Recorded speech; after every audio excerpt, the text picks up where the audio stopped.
Welcome. My name is Ann O'Shea, and I am your FLEXMLS trainer today. Today's webinar is FLEXMLS Pro for Android. And today we will talk about editing listings, how to search results, contacts, and a little bit about the hot sheet. And I'll also mention where to find the FLEXMLS Pro app. But first, some housekeeping items. Before we begin, we have Josh and Amy answering questions in the GoToWebinar questions pane. So just type in your questions and they will help you out. And of course, as everyone knows, there are a lot of people on the internet right now. So if you're having trouble hearing me, you can always go to the GoToWebinar audio pane and get the phone number to call in instead. And if you can hear me but can't see my screen, you may want to restart GoToWebinar. Let's begin. So this is not my Android phone. I don't have an Android phone actually. This is m.flexmls.com, and that is the mobile version, which is equivalent. It's identical to the Android. So this is what it'll look like on your phone. And to find the app in the first place, you would go to your Google Play Store and just make sure that you pick up the app that's FLEXMLS Pro, because that is for you pros, you agents. And one more thing about the app, it is free and you will use your same username and login as you do on the web version on your computer. Okay, so let's edit some listings. Actually, first let me show you the menu. We've got the search, hot sheets, hence the flame because it's so hot, your contacts, this is like files where you're going to store collections as you go. This is a place to find more items. And this is your initials with your MLS information, your profile, your listings, your office listings, and a place to log out or change user if you super use.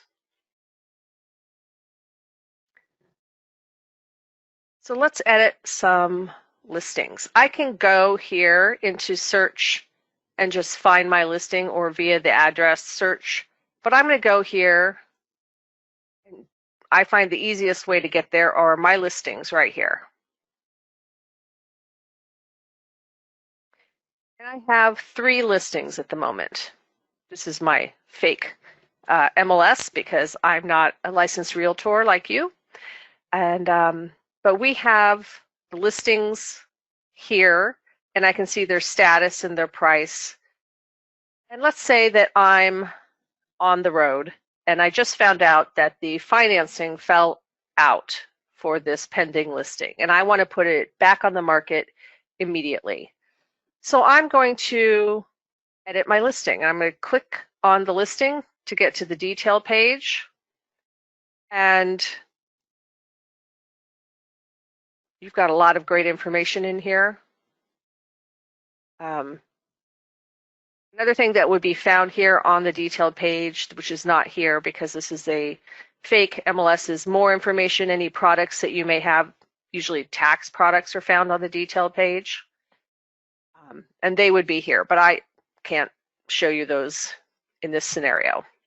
But I can show you that on my listings alone, I will see this edit button. If I was looking at someone else's listing, obviously this will not even be here. So I'm going to click edit because I need to move this back onto the market. And there's 3 major things you can do to edit your listing here in the app. Got all the information here, making sure I'm editing the correct listing. And we have status, price, and media.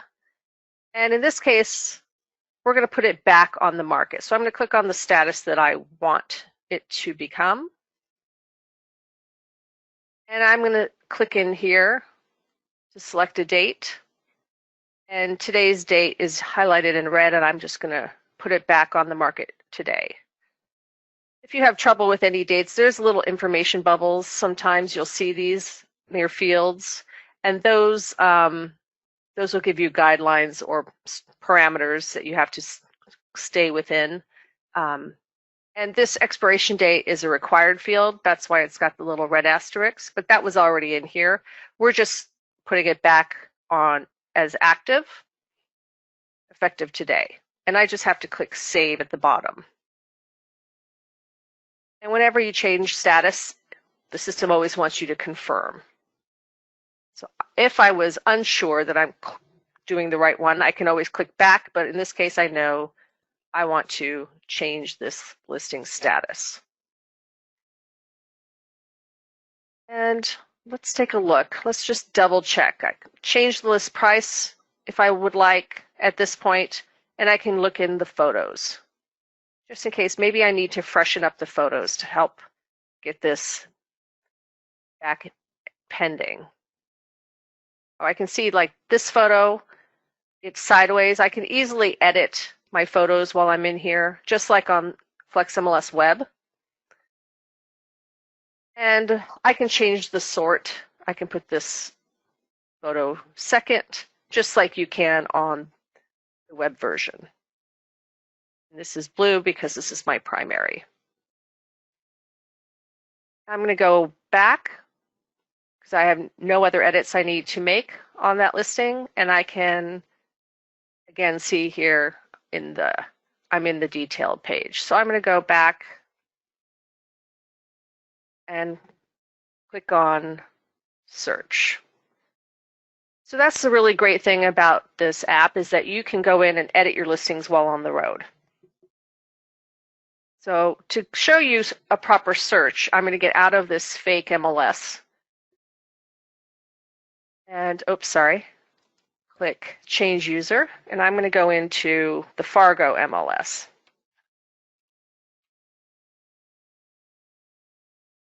Sorry. And click Change User. I'm going to go back to search. And there is a little quick launch bar here at the top. It's not quite as powerful as the one on the web, so I'm going to just go straight to new search for today. But I will show you that here you have address and MLS search as well. And in the address search, I quite like that you can go into the advanced address search and really get a detailed address in here to help you find a listing. But again, I'm just going to start here with new search, which is very much like quick search on the web. And in this MLS, which is in Fargo, North Dakota, they have 1,375 listings. Well, I need to filter that. So just like we've seen before, residential, we want our to pick our property type first, and that's right at the top, and I can see residential's right here. And here's multi-property for those clients that need to look at multiple things at once. But we're going to stick to residential, and I'm going to click Filter directly below. And I'm going to put in West Fargo. Just type in West, that pops up, and I can type in Fargo, that pops up. And of course, I can always X something out if I change my mind, but I'm going to go ahead and keep that. And here I'm going to add pending, so I'm active and pending. Property type residential that I already chose. And the data source, you rarely need to change this. This is the MLS that I'm searching. For those of you with data shares, sometimes you'll see more than one in there. And because I have pending, there are dates involved. How far back do I want to look at? And in this case, I can use the two little arrows to pick the specific date range for when it went pending, or I can just go back and click 1, type in 1 here, and make that months, 1 month back. So I'm just looking at pendings that went pending in the last month. The nice thing about the app also it pretty much has all your quick search parameters here, but open houses and tour of homes kind of get bumped to the top. So when you're out and about, when things get back to normal, they're very conveniently placed right here. So you can search for things that have an open house today or in a week. And list price, I'm going to say my client wants less than 700,000. And on the app, you do have to type in all the zeros. And subtype, I'm going to pick single family.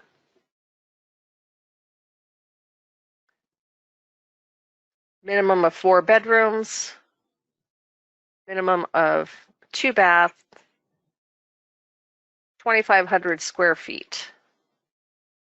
And I don't know if you've noticed, but as I put these parameters in, the number of listings has dropped, and it's shown right here on this blue bar. So 262 listings. I want a 3-car garage. That should drop it a little bit. Maybe not. Oh, yep, 200 listings. And my clients are very much interested in having a wood deck, and that's not here. And just like in FLEXMLS Web, you can add filters.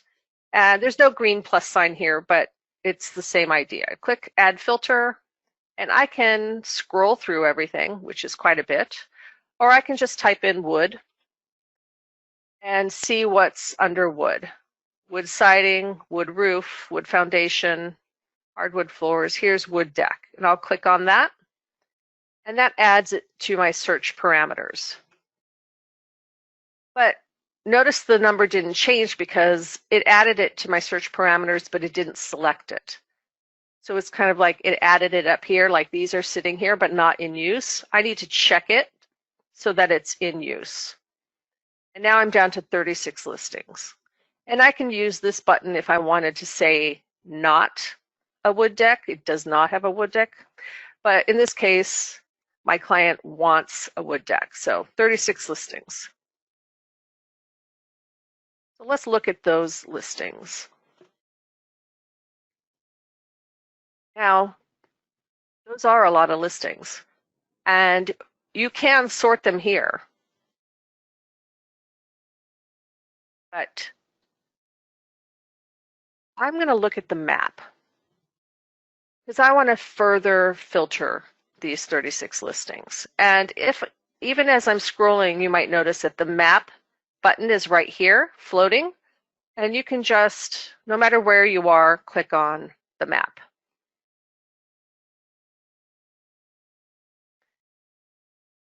And this is nice, it's zoomed right in. So I can just hover over a listing and see information. And I can even click on photos from here on the map while I'm hovering. If I wanted to see the detailed page on that listing, I could just click on the listing and it'll take me to the detailed page. But I want to narrow all these listings. I'm going to use this map tool. And while I'm here, I'm going to show you actually, this sometimes comes in handy. This is Google Maps, and you can see the satellite view. And this will show you your location. I'm not in North Dakota right now, so my dot would be blue somewhere in here, but I'm not here, so that's why it's not showing up. But when you open this in your MLS, there'll be a blue dot in amongst all these, and that will be your location. So you can see which ones are closest. And I'm going to go back to the other view, and I want to start drawing. Oops, get out of that little picture, and I'm going to start drawing with the drawing tool because my client only wants a certain area. And I can zoom in to get much closer. And my client, I'm going to click here, and maybe my client wants to just be in this particular area. And I can just draw that. I just click every time I turn. and then click once at the end, and now I have a shape, and that narrows the field. And again, I can still preview these listings. The pendings are in the orange here. The actives are green.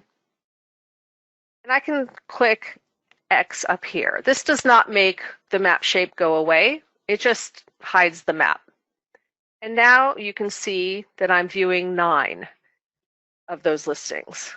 And you can see that I've edited the filter of all those initial listings. The drawn shape is now added. So if I wanted to take that shape out, I could easily take it out right here. But I'm going to go ahead and view my 9 listings.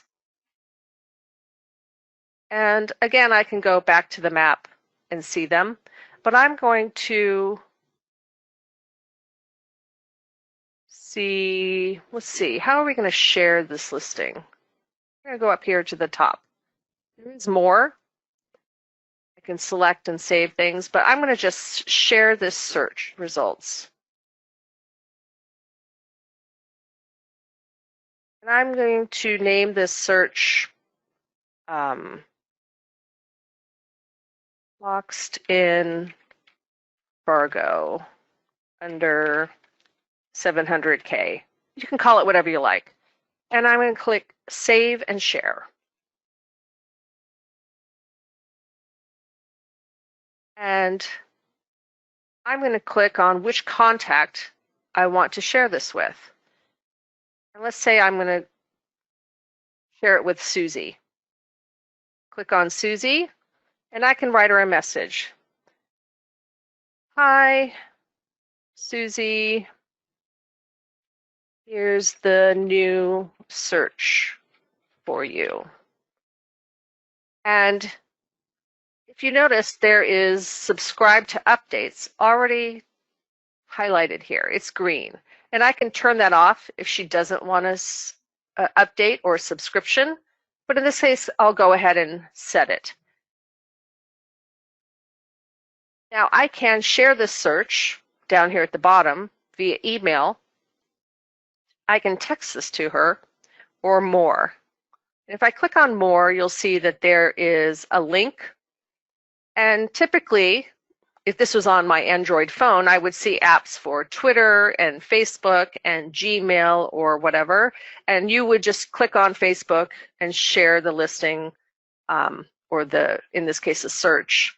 And you can email this listing via another email program you happen to have on your phone that you'd rather use. In this case, I'm not going to do that. I'm just going to go ahead and click email.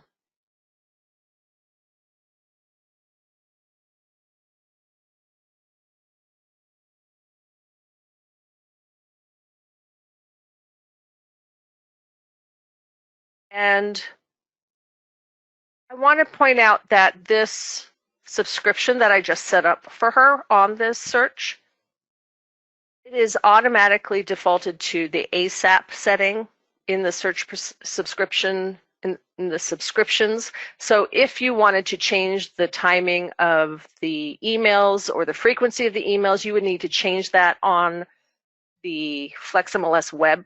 You can't change it here, but I love that you can just throw in a subscription right off the bat and get that going for your client.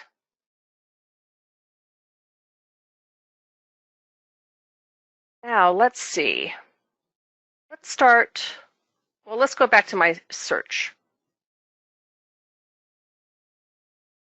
I can see all my saved searches. I even have a favorite, and you can favorite a search. Just click on the yellow star, and now it'll show here.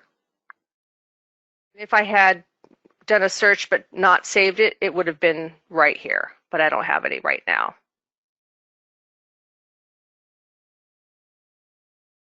So let's go into my client.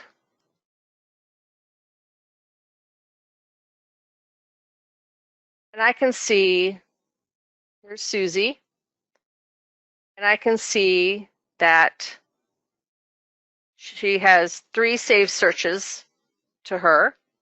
This new one I just put in here. And I can also see that I never set her up with the portal. This is here. For my other clients, if I look here, Mike, for example, there's no button there under his name, so he has been set up with the portal already. Another thing that you can do in here, which I like, is that you can edit your clients right here. If you run into them and they have a new email or phone number, you can edit that right here. And you can view the listings that they've been looking at, the listings they've shared, how active they've been on their emails.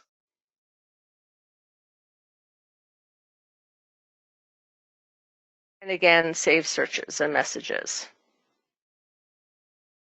Go back to all contacts.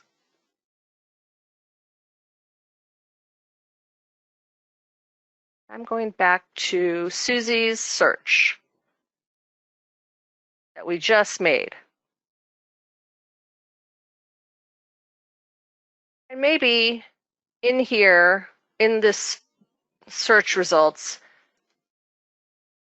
she wanted to see some of them this weekend, assuming things were back to normal and we're all allowed. And when I clicked on select, these little boxes show up. So I can select the 2 or 3, say, that Susie wanted to go see the open house on. And notice when I select these, they show up here. And I can click done. And now I can do a new search. Maybe she's also interested in, say, another type of house. And we can just go into the filter and look for West Fargo. Oops.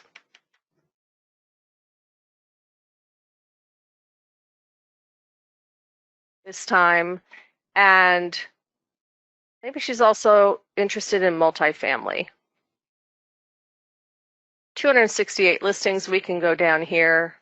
Maybe the maximum is still 700,000.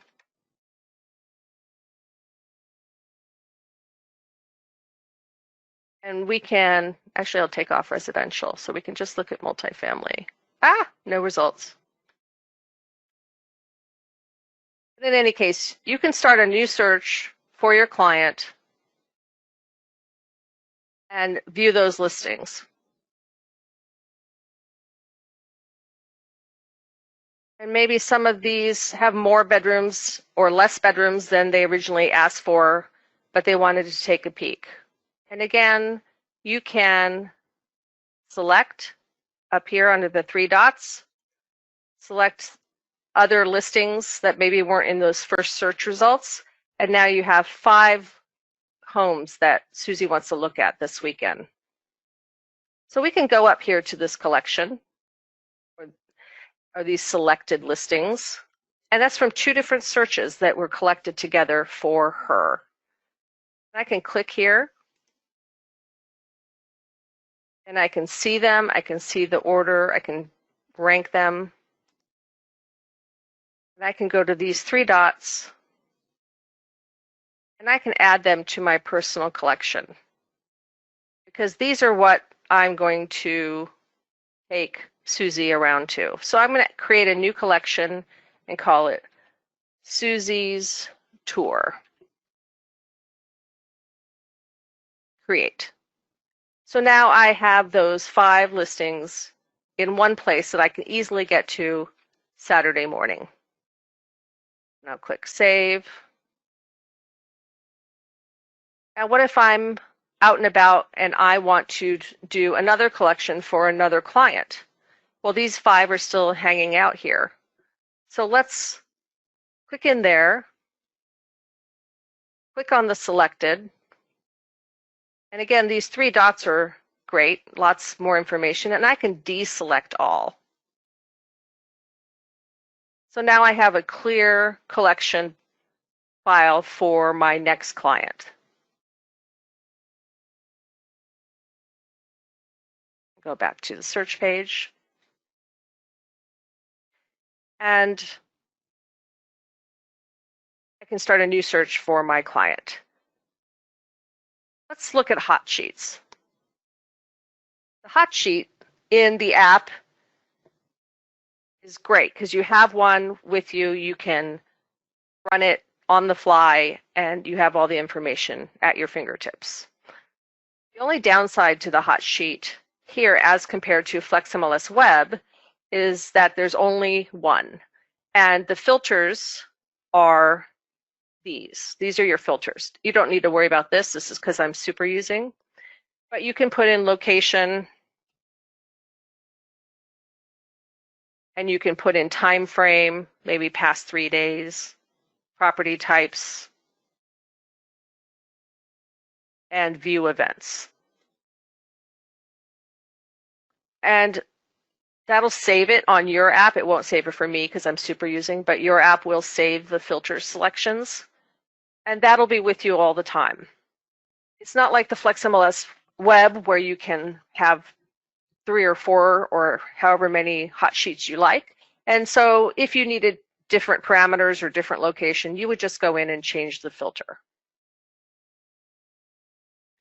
Some MLSs do have a few more MLS filters, but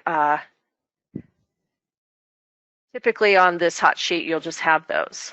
So anyway, that's everything we were going to cover today. Looks like I have still a couple of minutes. So I hope this was helpful. Thanks so much for joining us and have a great rest of your day.